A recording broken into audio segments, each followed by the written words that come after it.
Hey guys, this is Anime Ballsy here, and today we are going to be doing the opening part of What If Goku Was Reborn with all of his memories. Please like the video if you haven't already and subscribe. It's totally free and you can unsubscribe whenever you want.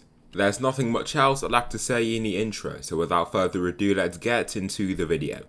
Slick talker since a jit. Winter time, all the time, ooh, yeah. Look at the way that I move, swag. Disrespectful and I'm rude, okay. I had cocaine in the school. Now this story begins in the Moro arc of Dragon Ball. Moro has reached his true power, having absorbed 7-3. Goku is covered in his own blood along with lethal wounds and is on his last legs. Goku in his base form only has the strength to enter Super Saiyan. Moro chuckles after seeing Goku advance toward him with such little power left and punches him out of Super Saiyan. Now in his base form, Vegeta has been defeated and lays next to him. I wish I was stronger, I wish I could go back in time to defeat him, Goku thinks to himself, before being hit by an energy wave.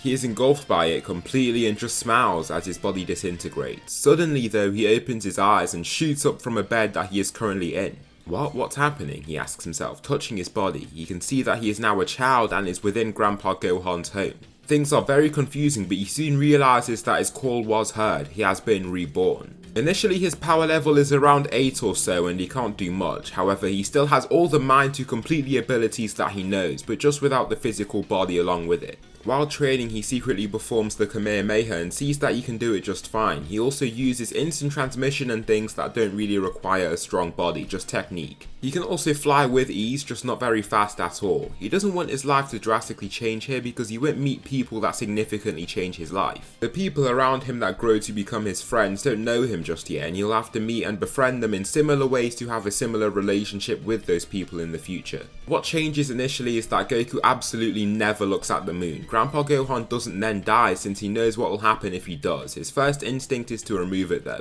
However, he still sees a use for it and hopes to control the power of the Uzaru to add to his arsenal of techniques. Being given a new shot at life, he can make sure to learn all of the techniques that he hadn't done before so that when it comes to facing Moro once again, he will be ready. The Pilaf arc goes similarly, and Goku interacts with his friends in a way so that it is. When they are trapped by Emperor Pilaf, Goku is forced to use the power of his Uzaru form. Goku never learned how to properly use it, and so he just goes ballistic and loses control.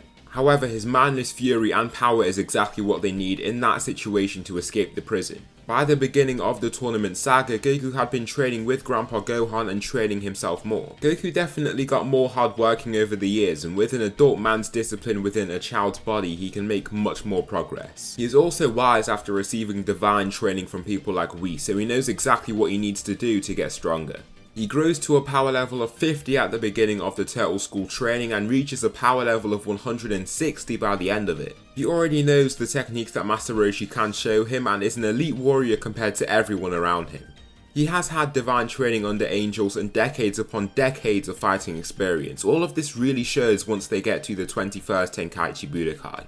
Goku faces Giran in the quarterfinals of the tournament and makes quick work of him. He tries to use his merry-go-round gum to keep him in place, but the Saiyan rips out from the gum with sheer force alone. He then finishes the being off with a Kamehameha wave that takes him out. For the semi-finals, Krillin faces Jackie Chun and just like usual, he is defeated. Goku is up against Nam, who nobly fights to help his struggling village. However, he is coming up against a much stronger Goku now. Nam rushes ahead to try and punch the child Goku, but his attempt at doing so is futile. He evades the punch and kicks in one of his knees to then punch him to the edge of the arena. Nam though raises back up onto his feet with trembling legs. He can't stand to accept defeat, knowing how much suffering the people of his village have to go through. The money prize of this tournament has to be his and he won't lose here. He screams and leaps into the air to then try and dive down and use his special technique, the cross-arm dive. He makes his arms into an X shape and shoots himself down like an arrow. However, before Goku is hit, he evades quite easily and kicks him off the ring entirely. Jackie Chun, after seeing his bravery and valiance, doesn't want Nam to leave empty-handed. He respects his cause and hands him a capsule with plenty water for him and his village to use. The final match has come and this is between Jackie Chun and Goku. Jackie Chun knows how much of a prodigy Goku is and if he wants to prove to him that there will always be a stronger fighter out there, he'll have to go all out. Jackie Chun begins his fight by entering his buff form. His shirt rips and he shoots off to Goku to try and land the first punch. Goku's first instinct is to dodge using his instant transmission, but he doesn't want to reveal much yet. He could try to use Ultra Instinct, but his body is far too too weak to even use a slither of the technique. He just takes the punch and feels quite hurt by it. He can take the hit though and swiftly launches out his Kamehameha wave. Jackie Chun is taken aback with how fast he can deliver it and how strong the blast is for how strong he is. This really shows the true mastery he has over the technique. He can't form the same blast in time and all he can do is evade. The blast hits the wall behind him and explodes, then Goku shoots forward in his direction. In one stride he can shoot himself at Jackie Chun, but he is secretly using flight to push himself further.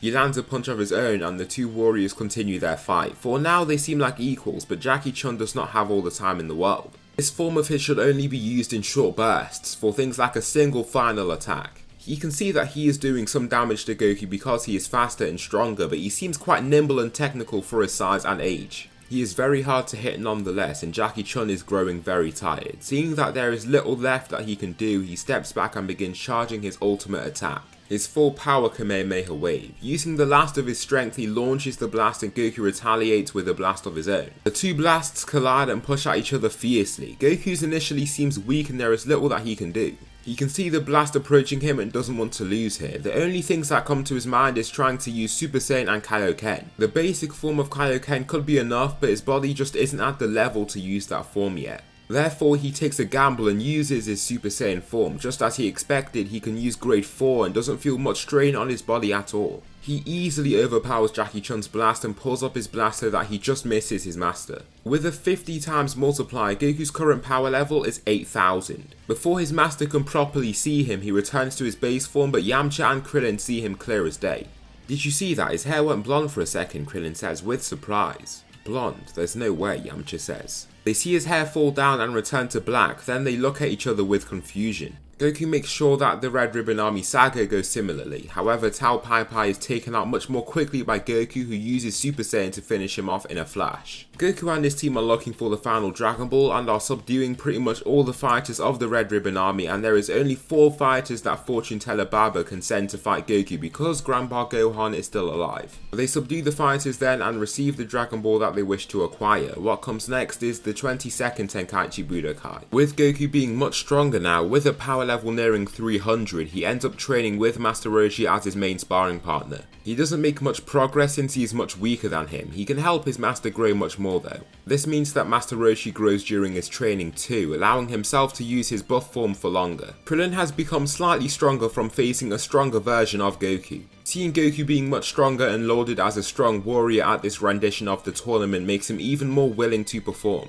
Goku did win the entire tournament before, and so many of the spectators coming to watch this remember him. Goku faces Pamput and of course, like before, completely destroys him. Things get more intense with the fight between Jackie Chun and Tien. As the fight continues, Jackie Chun can see that Tien will not be able to defeat him. Master Roshi's power has grown and so he won't be losing here. The two warriors continue to fight and Master Roshi realizes that Goku did not stop training after winning his first tournament. As a result, he doesn't see why he should try and stop him once again. Knowing how strong his trainee is, he doesn't even think that's possible for him. He is still worried about Krillin, but he thinks that Goku will be strong enough to defeat him anyway, therefore he decides that he's had enough of stepping into these tournaments. Tien and Master Roshi face each other, both covered in bruises. Tien's teacher Shen is surprised with how strong his previous rival is. Even in his old age, he resembles a young, fierce warrior. He steps off the ring as his body shrinks down to its ordinary size, and Tien is allowed to move on to the finals, even though he would have lost. Since Master Roshi would have beaten Tien, this means that Tien is in for quite a lot in the finals. Goku faces Krillin and doesn't want to go all out on his friend. He gives Krillin the chance to learn as they fight, slowly increasing his strength as time passes so that Krillin can adapt himself. Soon enough, he ends up using enough power to surpass Krillin's own strength. Krillin, bruised and panting, begins charging up his very own Kamehameha wave. He launches it with a shout and Goku shoots his very own, but with only one arm. The two blasts collide and push at each other powerfully. Goku is pushed back slightly, but even just with one arm he can hold the human's blast back. Jackie Chun and Yamcha watch on in amazement at how strong this small boy seems to be now. He can push the blast back and slowly walks across the arena, making Krillin side away in retreat. Eventually, Krillin loses his footing and is eliminated.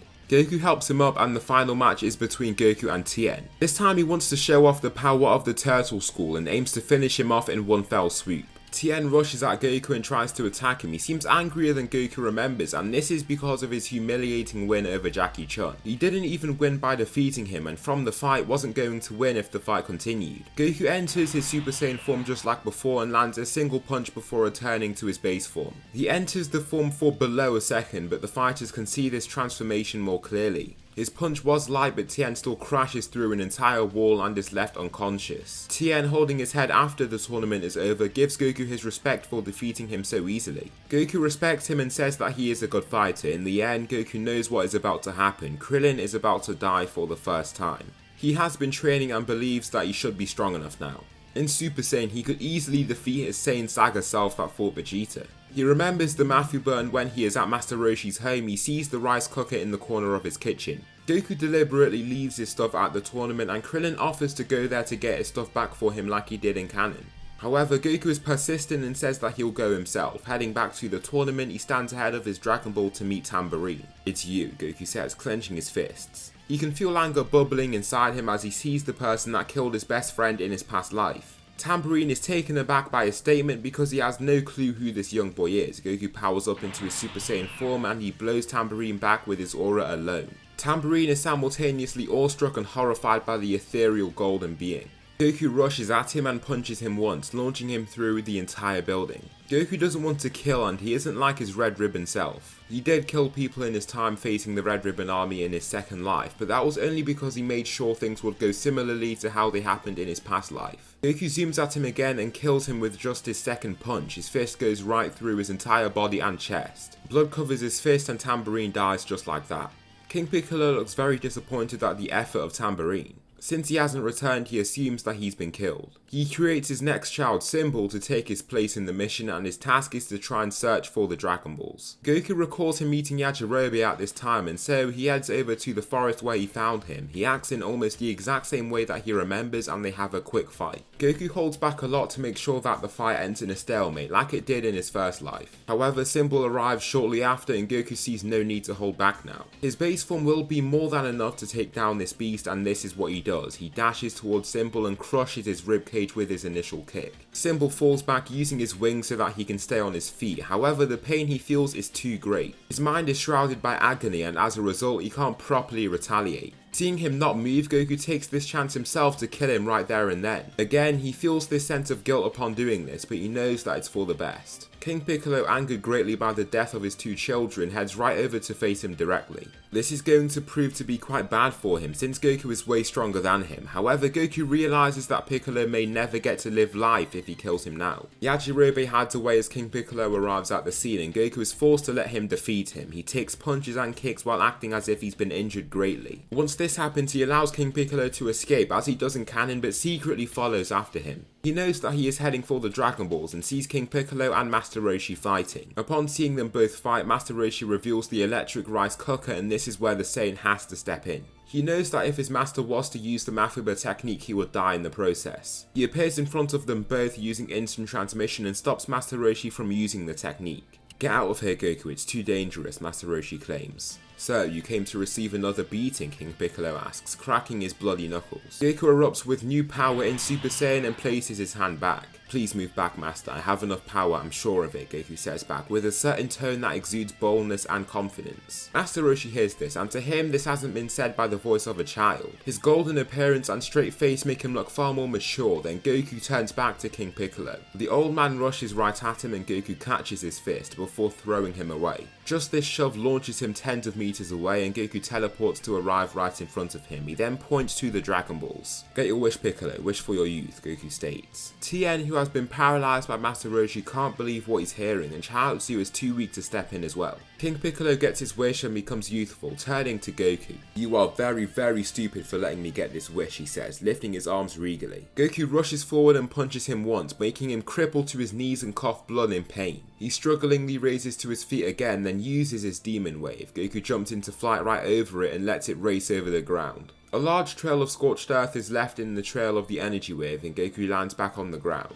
Goku's had enough of this scuffle and punches him again, making him cough even more blood. He is weakened even more and looks up to the terrifying golden boy walking toward him. After receiving this punch and seeing how easy it was for him to throw such a punch, he knows that there is nothing left that he can do.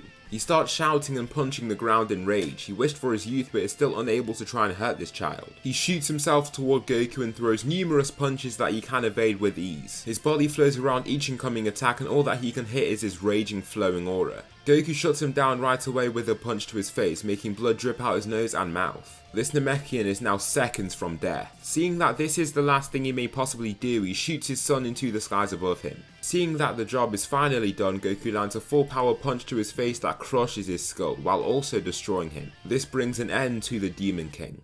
I don't care what power you have, Goku. It's weird, and I didn't teach you any of those things, but will you use your power to protect, not destroy? Master Roshi asks. Goku turns and nods with a smile as he returns to his base form. Of course, Goku says back. So that will conclude the opening part of What If Goku Was Reborn with all of his memories. Please tell me something you liked about this video or something that I should improve on for the next one. Thanks so much for watching and I'll see you in the next video.